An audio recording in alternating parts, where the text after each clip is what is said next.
Here's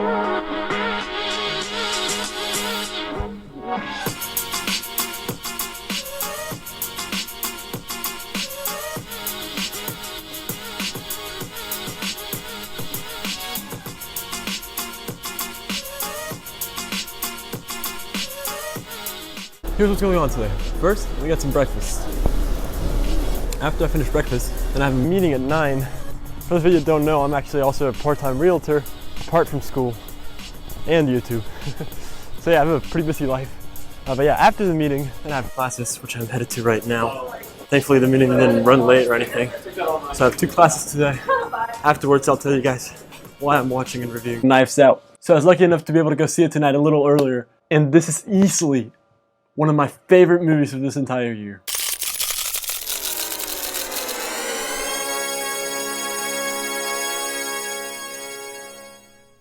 I had seen some earlier reviews of people coming out of festivals, and I had received some really good praise, so I was coming in with high expectations. But at the same time, I try not to really take those into account a lot, just so I kind of go in there not expecting a whole lot. But with this one, oh shoot, my mic is out.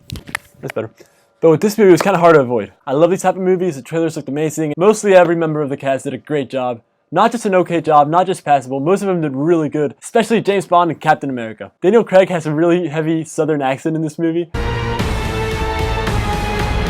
I suspect foul play. I have eliminated no suspects. And you just do not expect that coming out of James Bond. But he makes it work.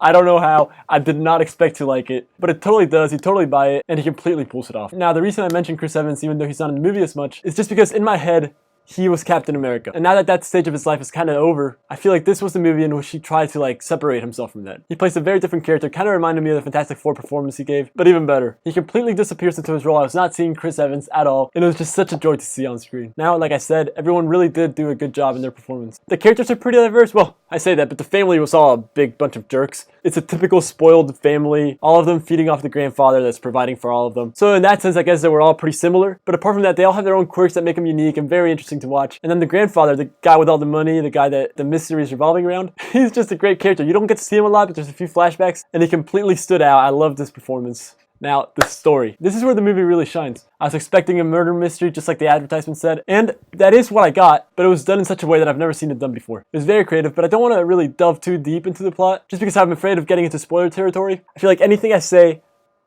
can be interpreted into giving y'all the answer. So I'm just gonna say, no, if I say that, oh no, because I don't just want to say that you won't see it coming, because as much as it might be true, the movie kind of functions differently, so you're not always wondering who did it. Now, the pacing in this movie was great. I don't think it was too long or too short. However, there was a bit in the middle there that was about 10 minutes too long, and a little bit in the end that was 10 minutes too short. I feel like if they had given more time in the end to explain a certain thing, and they had just taken a few minutes out of the middle to tighten up the plot, it would have been a little better. Having said that, that part in the middle was not nearly enough to get you bored. I was still on the edge of my seat. It just did slow it down a little bit for me. This movie was really funny. I did not expect the comedy. I laughed way much more than I thought I would. Actually, I think I laughed a lot more than the rest of the people in my theater too. I don't know why. I just found it hilarious. There were a lot of very deliberate things that the director made that I found really funny and well done. Now, Rian Johnson, the director of this film, did a great job. Everything from the set design to the cinematography, lighting, editing was all done in a very, very creative way. No boring or dull shots. Everything was shot deliberately and it looked great. Now, I mentioned the editing a little bit. This movie is not completely told in a fully linear fashion. There's a few segments in the movie that are kind of edited slightly out of order, but not enough to get confusing. I just thought it was a great detail and it made for a more entertaining watch. I don't want to say anything else as much as I want to, but that would be going into spoilers. So I'm just going to leave it at that. You all need to go see this movie. I actually think it's for a pretty broad audience. It's PG-13, they didn't go the R rating, so it's not super scary or dark, but it's also definitely not light. So I feel like there's a big broad range of who is going to like this movie. I definitely recommend it. Go check it out when you get the chance. I'm going to give this movie a 5 out of 5 stars.